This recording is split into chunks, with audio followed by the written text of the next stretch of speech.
और क्या ऐसा था जिसने पूरे इंडिया को हिलाकर रख दिया, पूरे भारतवर्ष को हिलाकर रख दिया। दरअसल अभी आप देख रहे होंगे कोलकाता का एक रेप और मर्डर का केस इस समय पूरे सोशल मीडिया पर भूचाल मचा कर रखा है। पूरे सोशल मीडिया पर उसी से जुड़ी बातें चल रही हैं और कर 32 साल बाद माननीय कोर्ट का जब ये निर्णय आता है, तब जो भी जहां से सुनता है, काफी लोगों को तो ये जानकारी ही नहीं थी कि आखिर ये पूरा मामला क्या था। दोस्तों, ये पूरा मामला ऐसा था जिसमें 100 लड़कियां, एक दो नहीं बल्कि 100 लड़कियां जो छोटे मोटे घराने की नहीं थी, उनमें आईपीएस की बेटियां थी, आईएएस की बेटियां थी, बहुत सारे बड़े घरानों की बेटियां थी, बहुत सारे रईस आदमियों की बेटियां थी। उन्हें यहां तक नहीं पता होता है कि उनके बेटी के साथ कैसे गैंग रेप किया जा रहा है। और पूरे इस मामले में जब आखिरी में खुलासा होता है तो 100 लड़कियों का गैंग रेप पाया जाता है जिनके साथ गैंग रेप किया गया था। 100 से ज्यादा ऐसी बहनें थी, 100 से ज्यादा ऐसी लड़कियां थी जिनके साथ ये पूरा कुकृत्य किया गया। आखिर ये पूरा कुकृत्य कैसे किया गया, आखिर 100 लड़कियों को, जबकि एक बड़ी संख्या है, कैसे एक एक करके अपने चंगुल में फंसाया गया, और कौन थे वो लोग जिन्होंने इनको अपने जाल में फंसाया, और कैसे इस पूरे सेक्स स्कैंडल का खुलासा होता है जो कि भारतवर्ष का सबसे बड़ा सेक्स स्कैंडल बन जाता है। आज इसी के बारे में बात करेंगे और जानेंगे पूरी कहानी कि आखिर क्या हुआ था और कौन कौन से लोग इसमें दोषी थे और उनके ऊपर क्या कार्रवाई हुई और कैसे इस पूरी कहानी को, कैसे इस भारत के सबसे बड़े सेक्स स्कैंडल को अंजाम दिया गया। नमस्कार, प्रणाम, आदाब, शास्त्रीय काल, क्या हाल चाल। उम्मीद है आप स्वस्थ होंगे और मस्त होंगे।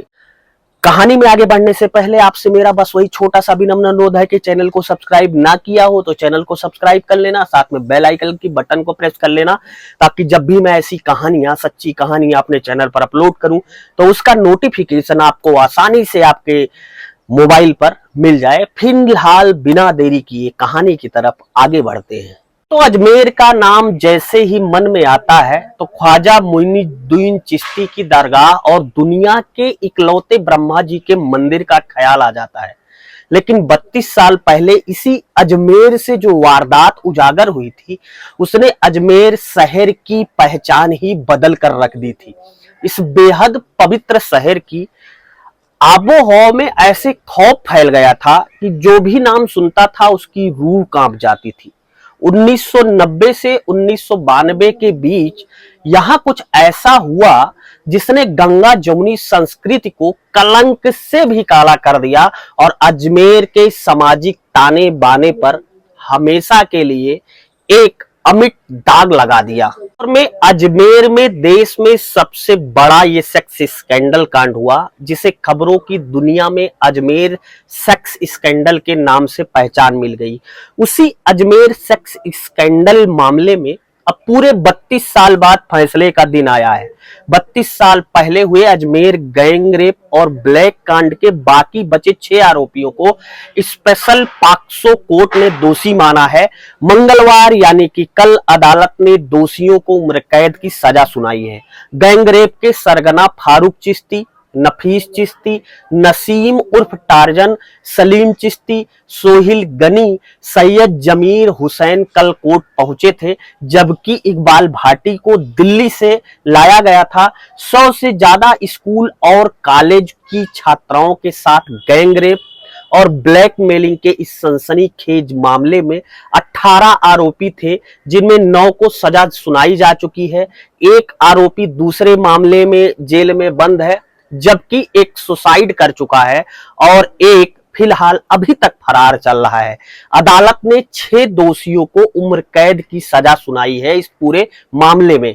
तो इस पूरे इकलौते कांड ने एक ही बार में, एक ही झटके में 100 से ज्यादा लड़कियों की जिंदगी तबाह कर दी थी। और जिन लड़कियों की जिंदगी तबाह हुई थी उनमें ज्यादातर स्कूल जाने वाली लड़कियां थी। इस सेक्स स्कैंडल को एक गिरोह ने अंजाम दिया था। इस गिरोह में शामिल आरोपी अजमेर के गर्ल्स स्कूल में पढ़ने वाली लड़कियों को फार्म हाउस पर बुलाकर उनके साथ दरिंदगी करते थे। और सबसे हैरानी वाली बात ये थी कि इतनी बड़ी तादाद में ब्लैकमेल हुई लड़कियों के घर वालों को इस स्कैंडल के बारे में जरा भी भनक नहीं लगी। गिरोह की शिकार हुई लड़कियों में आईएएस और आईपीएस अफसरों की बेटियां भी शामिल थी। उस वक्त अजमेर से छपने वाले एक अखबार नवज्योति ने सबसे पहले इस स्कैंडल की खबर को छापा। और जब लोगों ने यह खबर पढ़ी तो उनका दिल दहल गया। उस खबर में स्कूली छात्राओं की अश्लील तस्वीरों के जरिए ब्लैकमेल करके उनका यौन शोषण किए जाने के मामले का पर्दाफाश किया गया था। बड़े लोगों की पुत्रियां ब्लैकमेल का शिकार। अखबार में इस हेडलाइन से खबर छपी और अखबार लोगों के हाथों में पहुंचते ही भूचाल आ गया। क्या संतरी, क्या मंत्री, क्या प्रशासन, क्या सरकार, क्या सामाजिक धार्मिक नगर सेवा संगठन के मठाधीश, हर कोई सन्नाटे में आ गया। सबकी जुबान पर एक ही वाक्य था, ये कैसे हो गया? स्कैंडल में फंसी लड़कियां कौन हैं और इनके साथ ये सब पूरा घटनाक्रम किसने किया और ये सब पूरा मामला कैसे हुआ? में खुलासा हुआ कि एक गिरोह है जो अजमेर के सोफिया स्कूल में पढ़ने वाली लड़कियों को फार्म हाउस पर बुला बुलाकर रेप किया करता है। सबसे हैरानी की बात यह थी कि गिरोह का शिकार बनी लड़कियों को घर वालों को इस घिनौनी वारदात के बारे में भनक तक नहीं लगी थी। सबसे ज्यादा चौंकाने वाली बात यह थी कि रेप की गई लड़कियों में आईएएस और आईपीएस अफसरों की बेटियां भी शामिल थी। लेकिन शहर के साथ साथ पूरे सूबे में उबाल उस वक्त आ गया जब ये बात खुली कि इस पूरे कांड को अश्लील तस्वीरों के जरिए ब्लैकमेल कर अंजाम दिया गया। हैरानी तब ज्यादा बढ़ गई जब पीड़ित लड़कियों की गिनती सामने आई। ये संख्या 100 से ज्यादा बताई गई। और चौंकाने वाला पहलू ये भी था कि इस स्कैंडल का शिकार हुई लड़कियों की उम्र महज 17 से 20 वर्ष की थी। पूरे घिनौने कांड की शुरुआत हुई थी एक प्रेम प्रसंग से। दरअसल फारूक चिश्ती नाम के एक लड़के ने सोफिया स्कूल में पढ़ने वाली एक लड़की को अपने प्यार जाल में फंसाया और उसे फार्म हाउस पर लाकर उसके साथ बलात्कार किया। बलात्कार के दौरान फारूक चिश्ती ने उस लड़की की तस्वीरें खींच ली। इसके बाद शुरू हुआ ब्लैकमेल का सिलसिला।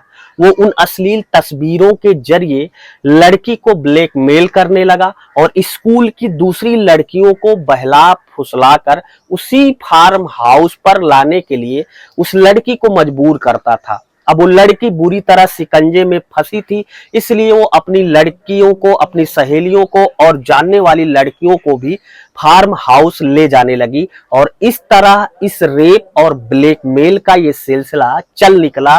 फारूक सभी लड़कियों की अश्लील तस्वीरें खींचता था और उन्हें इन्हीं तस्वीरों के जरिए रेप और ब्लैकमेल करता था। लेकिन जब ये पूरा कांड खुला तो पूरे देश में उबाल आ गया। ये बात खुलकर सामने आई कि स्कूल की उन लड़कियों के साथ रेप करने वालों में नेता, पुलिस और बड़े अधिकारी भी शामिल थे। इस सेक्स स्कैंडल का मास्टरमाइंड था फारूक चिश्ती और अनवर चिश्ती भी शामिल था।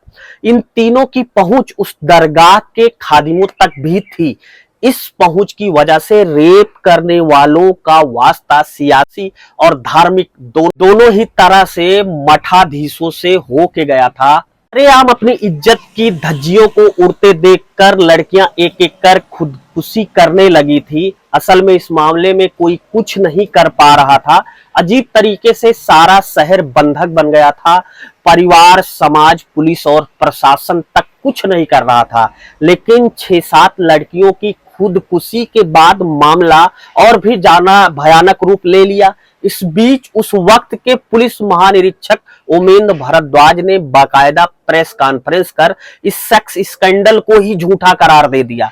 बल्कि पुलिस के आला अधिकारियों ने खुद को सही साबित करने के लिए गिरोह का शिकार बनी प्रथम 4 लड़कियों के चरित्र पर ही उंगली उठा दी थी। इसके बाद तो पूरे राजस्थान में उबाल आ गया। जनता सड़कों पर उतरकर चौतरफा बंद का ऐलान करने लगी और समूचे शहर प्रशासन के साथ साथ सूबे की सरकार को झकझोर कर रख दिया। अजमेर के तमाम संगठन गुनाहगारों को सजा दिलाने के लिए सड़कों पर उतर आए। अजमेर ही नहीं, राजस्थान भर में आंदोलन शुरू हो गया। इस सेक्स स्कैंडल की चर्चा पूरे देश में होने लगी। आखिरकार चौतरफा दबाव के बीच 30 मई 1992 को भैरव सिंह शेखावत ने केस सीबीसीआईडी को सौंप दिया। इसके बाद ही इस मामले में अजमेर पुलिस ने भी एफआईआर दर्ज कर ली और अगले ही दिन सीनियर आईपीएस अपनी पूरी टीम के साथ अजमेर पहुंच गए। 31 मई 1992 को इस केस की जांच शुरू हुई। उसमें खादिम चिश्ती परिवार के फारूक चिश्ती, नफीस चिश्ती, संयुक्त सचिव अनवर चिश्ती, पूर्व कांग्रेस विधायक के नजदीकी रिश्तेदार अलमास महाराज, इशरत अली, इकबाल खान, सलीम जमीर, सोहेगल गनी, पुतन इलाहाबादी, नसीम अहमद टार्जन, परवेज अंसारी, मोहिबुल्ला उर्फ मेराडोना, कैलाश सोनी, महेश लुधानी, पुरुषोत्तम उर्फ जान बेसली उर्फ बबना और हरीश तोलानी के नाम सामने आए। बाद पीड़ित लड़कियों से आरोपियों की पहचान करवाने के बाद पुलिस ने 8 को गिरफ्तार कर लिया। साल 1994 में आरोपियों में से एक पुरुषोत्तम ने जमानत पर जेल से बाहर आते ही अपनी खुदकुशी कर ली, जबकि इस मामले में पहला फैसला 6 साल बाद आया। उस फैसले में अजमेर की अदालत ने 8 लोगों को उम्र कैद की सजा सुनाई, लेकिन इस बीच बलात्कार करने वाले गैंग के सरगना फारूक चिश्ती ने अपना दिमागी संतुलन पूरी तरीके से खो दिया, जिससे उसको लेकर सुनवाई टल गई। कुछ अरसे के बाद कोर्ट ने 4 आरोपियों की सजा भी कम कर दी। 4 दोषियों की उम्र कैद घटाकर 10 साल जेल की सजा कर दी गई, लेकिन राजस्थान सरकार ने इस फैसले के खिलाफ सुप्रीम कोर्ट चली गई। हालांकि सुप्रीम कोर्ट ने इसे खारिज कर दिया। इस कांड के 19 साल बाद एक आरोपी सलीम नफीस को साल 2012 में पुलिस ने पकड़ा था, लेकिन वो भी जमानत पर रिहा हो गया। देश के सबसे बड़े स्कैंडल में कई पीड़ितों को तभी से इंसाफ का इंतजार था, जो कल यानी मंगलवार को 32 साल बाद जाकर पूरा हुआ। बहुत सारी लोगों की उम्मीद इस पूरे कांड से थी। ये ऐसा कांड था जिसने पूरे भारतवर्ष को झकझोर कर रख दिया था। दोस्तों, उम्मीद है इस वीडियो के माध्यम से आपको पूरी कहानी तह तक समझ में आ गई होगी और आपने ये जान लिया होगा कि आखिर पूरा मामला क्या था, आखिर क्या कैसे घटित हुआ था। दोस्तों, अगर आपको ये कहानी पसंद आई हो तो आप चैनल को सब्सक्राइब जरूर करिएगा, साथ में बेल आइकन की बटन को दबा दीजिएगा, ताकि जब भी मैं ऐसी कहानी अपलोड करूं तो उसका नोटिफिकेशन आपको आसानी से मिल जाए। फिलहाल मिलता हूं किसी और कहानी के साथ आपको जल्द ही। तब तक के लिए जय हिंद, वंदे मातरम।